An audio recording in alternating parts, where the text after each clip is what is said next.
সেই কখন থেকে যে তোমাকে আমি খুঁজছি, আর এখন এসে বলছো আমি জান, তুমি কি আমাকে ডাকছো?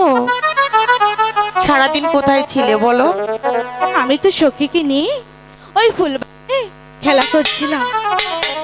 সারাদিন শুধু খেলাধুলা করলেই হবে? তুমি যে এখন বড় হয়ে গেছো, পড়াশোনা করতে হবে না? করতে হবে। তাহলে সেই সকাল বেলায় তুমি খেয়েছো, আর এদিকে সন্ধ্যা গড়িয়ে আসছে, তুমি এখন পর্যন্ত আর কিছু মুখেও তুলোনি। মা, চলো, আমি তোমাকে খেতে দেব, চলো। মা শোনো না, হ্যালো হ্যালো বলছিলাম কি কি বলো? সখী, বলবো বলছিলাম সখী বলছে ওই সানুমান্দার ঘাটে যাবে চান করতে, তাই বলছিলাম কি আমাদেরকে যেতে দাও না?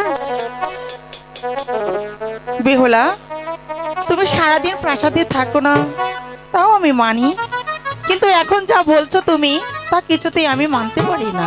কেন? কারণ তুমি এখন অনেক বড় হয়ে গেছো। যদি ওই সানবন্দার ঘাটে তুমি সখীকে নিয়ে স্নান করতে যাও, তাহলে লোক যে তোমাকে অনেক মন্দ বলবে। তাই বলছি, এই শীতের মধ্যে ওই সানবন্দার ঘাটে তোমাকে যেতে হবে না। বলছি